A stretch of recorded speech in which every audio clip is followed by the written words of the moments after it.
Que tu le veuilles ou non, tu dois apprendre à gérer ton argent, même si tu n'aimes pas ça. Et le truc, c'est qu'en te fixant les bons objectifs financiers, tu peux atteindre des sommets que tu ne peux même pas imaginer. Et dans cette vidéo, je vais t'apprendre justement à les définir. Ces objectifs qui peuvent t'amener au sommet. Et on commence avec la base. Et le plus ironique dans cette affaire, c'est que sur Internet, tu n'entends parler que de ça.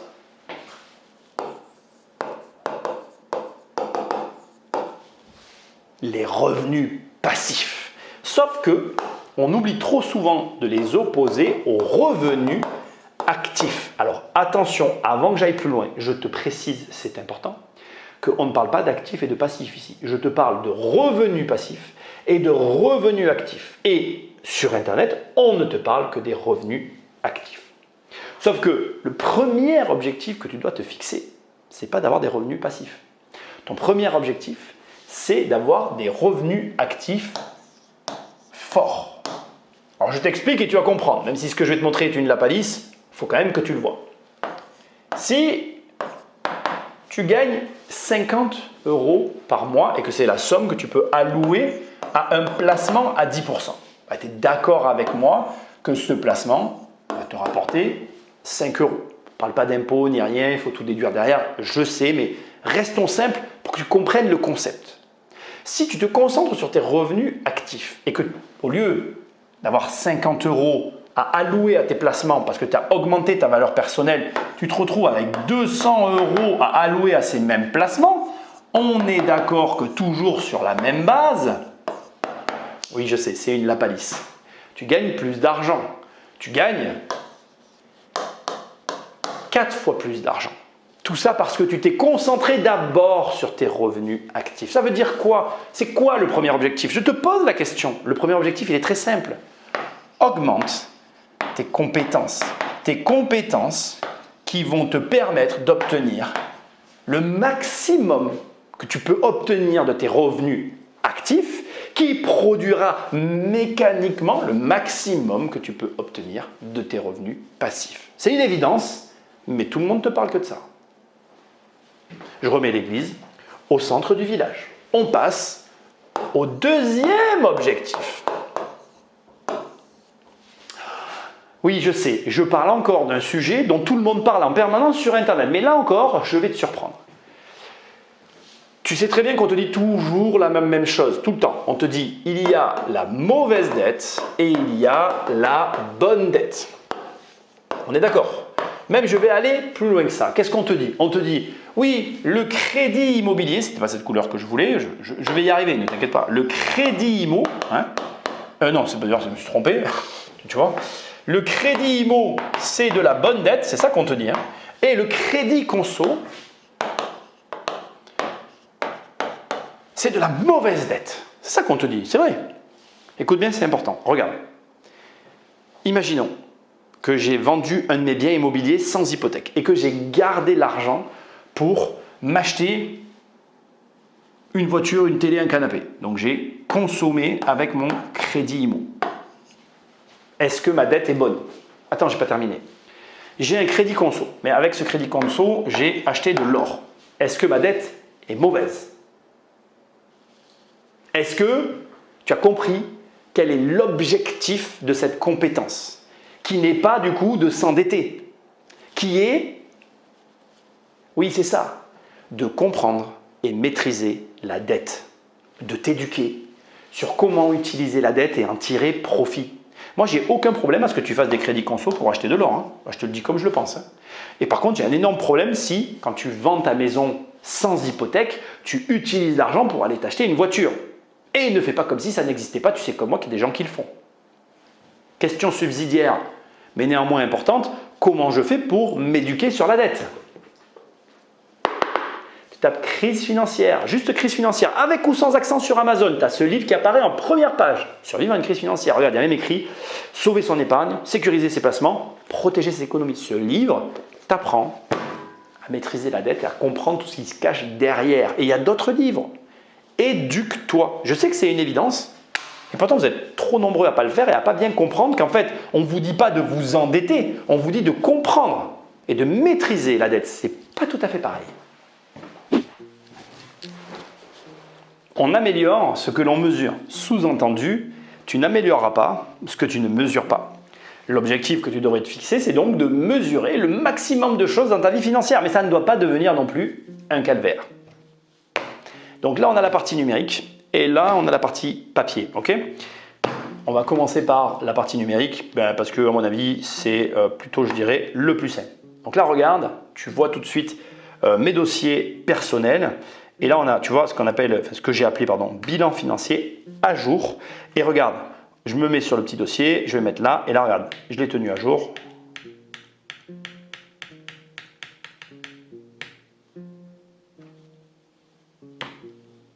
Jusqu'en 2019. J'ai arrêté de tenir à jour mon bilan financier en 2019 et on va en reparler. Juste pour info, j'avais fait en 2013 une petite courbe que là aussi j'ai arrêté de faire parce que ça me gonflait de faire ça. Mais comme tu peux voir qu'en 2013, j'ai passé le million d'euros de patrimoine. Ce n'est pas très important. On s'en fiche. Donc, le bilan financier, c'est quoi? Le bilan financier, ça n'est ni plus ni moins en fait que l'actif d'un côté. Rien à voir avec les revenus actifs qu'on vient de voir. Hein, on est d'accord. L'actif, c'est tout ce que tu possèdes qui a une valeur, qui prend de la valeur ou qui perd de la valeur. Mais tu mets la valeur de ce que tu possèdes. Et à l'opposé de ça, tu vas avoir le passif. Rien à voir non plus avec les revenus passifs. Où là, tu vas mettre les dettes que tu as. En rapport ou pas d'ailleurs avec ce que tu possèdes. Ça donne un résultat positif ou négatif et il te faut le mesurer. Moi, je le mesurais une fois par an jusqu'en 2019. Ensuite, on va aller ici, je pense, tu vois. Et ça, je vais être honnête avec toi, je m'en suis jamais vraiment servi. Bon, je te mets celui-là, mais il n'est pas du tout, il n'a aucune correspondance avec moi. C'est un espèce de planificateur de dépenses, de gestion de budget, etc. Il y a très longtemps, j'en avais téléchargé un. Et après j'avais fait celui-là moi-même parce que j'ai eu une période où j'aimais bien les tableurs Excel. Donc tu peux voir en bas ici, là je ne sais pas si tu vois janvier, février, machin, etc. Mais moi je m'en suis jamais servi parce que j'ai la chance de ne pas avoir besoin de ça pour gérer mon argent. Mais si tu en as besoin, certain. Si tu dépenses trop d'argent, si tu as trop de dettes, et sans parler de la dette dont je viens de parler, si tu dépenses trop d'argent n'importe comment, utilise ces outils-là pour déjà savoir où va ton argent. Moi, j'ai pas ce problème. Donc, j'ai la chance de très très bien savoir où va mon argent et où il ne va pas. Quels sont mes plus gros postes de dépenses. J'ai tout dans ma tête, c'est très simple. J'ai tout simplifié pour éviter ce genre de choses. Mais il y a des gens qui en ont besoin. Utilise-le, c'est très important, surtout si tu en as besoin. Donc là, globalement, c'est les deux principaux outils que moi, j'estime être nécessaires que tu vas avoir sur ton ordinateur. À cela s'ajoutent bien évidemment tous les outils que tu vas avoir avec ton téléphone. Dans ton téléphone, tu vas avoir des applications qui te permettent de faire les budgets, comme je viens de te montrer. Tu vas avoir des applications qui vont te permettre de gérer tes comptes. Moi, sur mon téléphone, j'ai une application qui s'appelle le Turbo, qui me permet de gérer l'ensemble de mes comptes. C'est-à-dire que c'est des applications bancaires qui sont proposées par les banques, parce que ça, je la paye quand même, qui me permet de gérer tous mes comptes. C'est pour les gens qui ont beaucoup de comptes comme moi et qui doivent gérer les flux de trésorerie. Donc en plus, c'est bien parce que ça te permet d'avoir des tableaux de trésorerie, donc c'est vraiment pratique. Et donc, moi, j'utilise cette application-là et je te conseille d'en utiliser si tu as, comme moi, beaucoup de comptes. Et si tu n'as pas beaucoup de comptes, utilise déjà ce qui est proposé aux particuliers pour améliorer tes finances. Maintenant, on passe à ce qu'il y a ici. Donc, comme tu peux le voir, j'ai deux cahiers. Un premier cahier ici qui est un cahier comportemental. Donc, en fait, ici, j'écris des comportements par rapport à mes investissements et je les suis pour avancer. Chacun fait comme il veut. Moi, je l'écris sur un cahier. Bien évidemment, ça, c'est des stylos parce que j'aime bien les stylos. Ici, c'est un cahier pour un certain type d'investissement que je suis aussi parce que j'ai envie de les suivre comme ça. Ça me permet de faire un point. Bien évidemment, tu peux l'avoir sur ordinateur et inversement. Tu fais comme tu veux. Moi, j'avais envie pour cette partie-là de le faire sur du format papier parce que j'aime bien. Voilà, c'est une espèce de rituel. Et donc, maintenant, comme je te l'ai dit tout à l'heure, quel est l'objectif de cet objectif finalement? Ici, je t'ai dit quoi? Mesure pour améliorer. Mais pourquoi? À quoi ça sert? Tout à l'heure, je t'ai dit quoi? Que j'avais arrêté en 2019 de tenir à jour mon bilan financier. Pourquoi? Quel est l'objectif derrière tout ça? L'objectif, c'est que ça soit au-delà d'une habitude. C'est que ça devienne une partie de toi-même. C'est qu'en réalité, les comportements financiers que tu veux atteindre au travers des outils que tu utilises deviennent une façon de fonctionner. Quand tu auras atteint ce stade-là, au bout de plusieurs années, comme tu l'as vu, ben, comme moi, tu arrêteras d'utiliser les outils, puisque non seulement ça sera une partie de toi, mais ça sera naturel. Et c'est ce qu'on veut.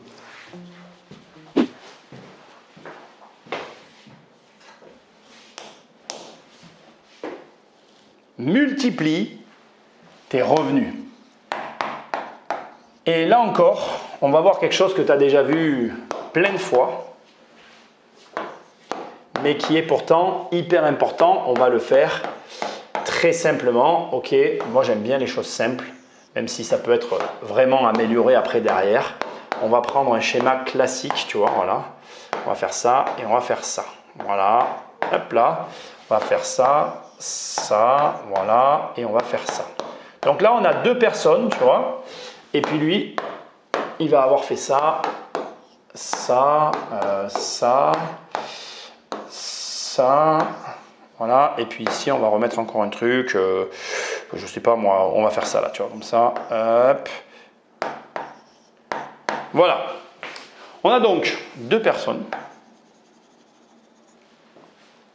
qui ont le même travail et qui ont un crédit sur ici ce qu'on va appeler la résidence principale.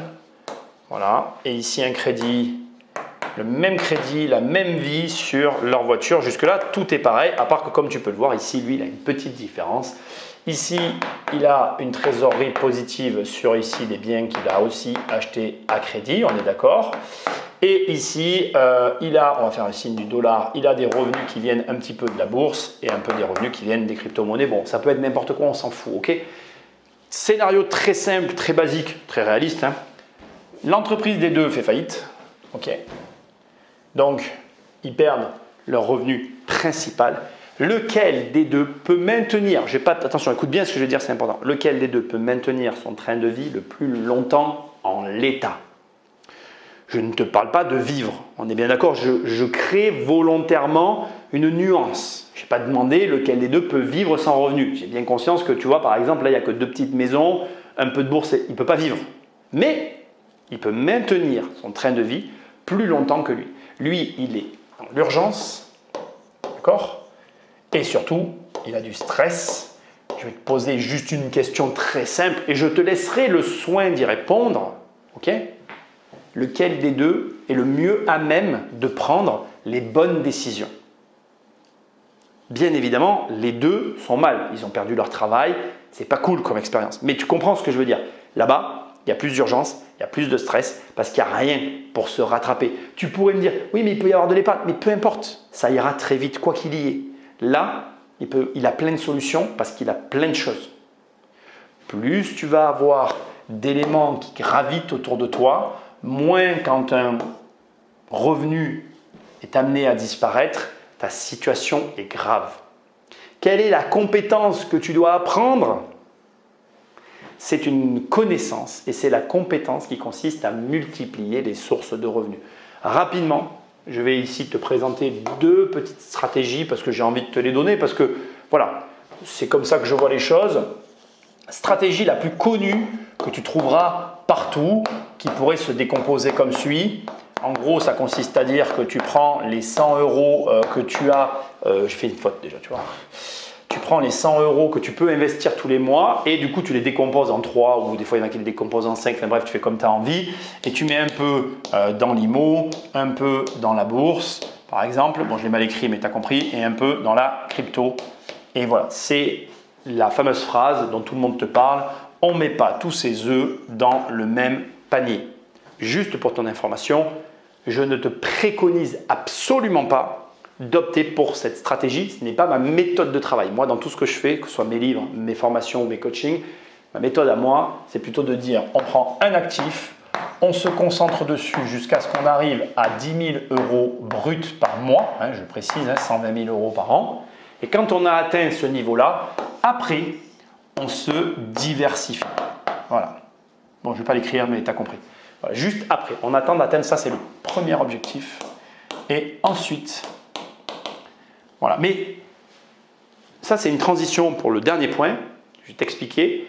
Ici, là, la compétence que tu dois apprendre, c'est maîtriser les actifs. Parce que ça veut dire quoi, multiplier ses revenus? Ça ne veut pas dire, ah, je mets un peu d'argent là, un peu. Non, c'est pas au doigt mouillé. C'est ok, j'investis en immobilier, j'apprends à investir dans l'immobilier. Toujours pareil. Oui, je sais, je te parle de mes livres parce que c'est ce qu'il y a de plus accessible. Tu tapes riche, il apparaît en première page, devenir riche sans argent, et tu verras comment moi je m'y suis pris. Et en fait, j'ai commencé par l'immobilier, et après, tu fais de la bourse, et après, tu fais de la crypto. Tu comprends? Tu fais tes choix. Je viens de te montrer. Il y a 2 choix possibles, mais il y en a plein d'autres en fait. Et tout ça, c'est une question de… C'est le dernier point, oui, c'est ça. C'est la dernière compétence, c'est le dernier objectif que tu dois te fixer. Et du coup, ici, on va voir ma fameuse théorie des blocs. Je n'ai pas l'occasion de beaucoup en parler. J'ai des abonnés des fois qui me disent « Oui, fais une vidéo dessus, fais un livre dessus, etc. » Mais il n'y a pas assez de contenu pour créer un livre là-dessus. En fait, la théorie des blocs, c'est ni plus ni moins que développer une compétence stratégique. Donc, moi, je vais t'expliquer comment fonctionne dans mon esprit la théorie des blocs. Pour moi, la vie, c'est des blocs de vie. Et de façon la plus facile de te transmettre comment je vois les choses, c'est des blocs de 10 ans. Et pour moi, en fait, en réalité, pour atteindre n'importe quel objectif financier, il te faut 3 blocs, sachant qu'un bloc dure 10 ans. Il y a, on va dire, un petit hack, un petit truc qui peut te permettre de raccourcir un bloc. C'est un déménagement ou un voyage temporaire. Tu vas créer volontairement, en fait, un laps de temps qui sera plus court dans ton esprit et dans ta vie. Si tu pars vivre dans un pays à l'étranger pendant 5 ans, tu auras un bloc de 5 ans qui va se former parce que tu auras ce moment suspendu dans ton existence. Et c'est le seul moyen que tu vas avoir finalement d'un peu casser le rythme des blocs. Chaque bloc durant 10 ans. Pour moi, il faut 3 blocs pour atteindre le résultat final. Ouais, je sais, c'est contraire à tout ce qu'il y a comme règle sur Internet. Ouais, en 1 an, tu seras rentier. Ce n'est pas du tout ce que je suis en train de dire. Pourquoi? Parce que si tu suis la logique de cette vidéo, actif, passif, et ici, en fait, je vais qualifier ce bloc-là d'adaptation, parce que là, il y a un changement en fait, qui s'opère, et là, tu es vraiment libre. Donc oui, je vais quand même rectifier un peu mes propos. Ça peut durer moins longtemps quelque part dans cette zone. Mais je ne suis pas en mesure de parler pour toi. Pourquoi? Regarde, je t'explique. Ce n'est pas la même courbe si tu as ici 20 ans, puis 30, ici 40 et là 50, que si tu commences ici à 30, puis ici 40, 50, que là 60. Que si, encore une fois, on commence ici à 40, 50, 60 pour arriver ici à 70. Ici, bien évidemment, c'est l'âge, tu l'as compris. Sachant qu'on pourrait encore aller plus loin, l'âge en soi, c'est une forme de capital. Ce que tu dois comprendre, c'est que ce premier bloc ici, il est fait pour faire des erreurs. Le plus d'erreurs. Oui, je sais, c'est surprenant. Mais pourquoi? Parce que l'ensemble de ces erreurs, avec l'expérience que tu vas accumuler, plus tout le reste que je ne peux pas ici écrire tellement c'est différent selon les gens. Ça te permettra sur le deuxième bloc de commencer d'abord à passer à l'action et de savoir sur quoi tu peux te concentrer tout en ayant ces fameux revenus passifs. J'ai oublié le S, excuse-moi, je viens de le voir. Et ça permettra enfin que quelque part, à la fin de ce bloc jusqu'au prochain, ici se trouvera la liberté. Mais en réalité, il faut que, je l'ai quand même écrit, il y a quand même un temps d'adaptation, je suis obligé de te le dire. Pourquoi il y a un temps d'adaptation? Parce que à un moment donné, il ne va rester que tes revenus passifs puisque tu vas pouvoir éteindre tes revenus actifs. Et ça, je peux t'en parler, ça pourrait être limite un témoignage. Quand tu vis de tes revenus passifs, il se passe aussi des choses. Moi, il y a des moments dans ma vie, on va dire de rentier, de personne qui vit de ses placements, où j'ai des difficultés, où ça ne se passe pas comme je veux. Les erreurs, elles ne sont pas que là. Tu vas en avoir, je vais mettre une petite astérix, tu auras des erreurs ici, tu auras aussi des erreurs ici. Et en fait, quand tu n'as plus que des revenus de tes placements, il faut s'adapter à cette vie-là, au fait que tu n'as plus les mêmes ressources. C'est pour ça qu'il y en a qui n'arrêtent jamais de travailler, parce qu'ils veulent leur confort, leur tranquillité. Ils veulent éviter précisément ce que je t'ai montré avec ce schéma. Ils veulent éviter cette situation là-bas, de devoir prendre des décisions dans l'urgence et dans le stress. Et tu en as d'autres, comme moi, qui veulent et qui n'ont pas peur d'agir dans le stress et dans l'urgence. Je ne suis pas là pour te juger, c'est toi qui prendras tes décisions, mais ce que je veux que tu retiennes, c'est que ta stratégie, tu dois la construire par rapport à la théorie des blocs, en prenant en considération le fait que les choses n'arrivent pas du jour au lendemain, que tu vas pouvoir développer une stratégie grâce à la somme de tes expériences, de tes compétences Oui, je mets un peu de force parce que j'en ai marre de tes connaissances. La somme de tes connaissances est égale à tes revenus. Plus tu apprends de choses, plus tes revenus montent. Moins tu apprends de choses, plus tes revenus baissent.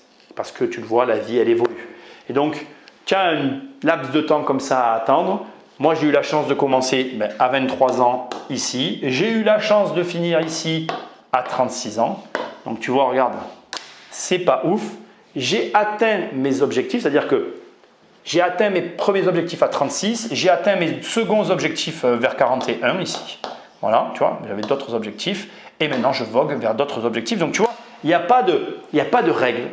Il n'y a que toi qui vas vivre ta vie et qui dois tenir compte de ça. Parce que ta stratégie dépend du moment où tu commences. Et ce n'est pas grave de commencer plus vieux, même plus vieux.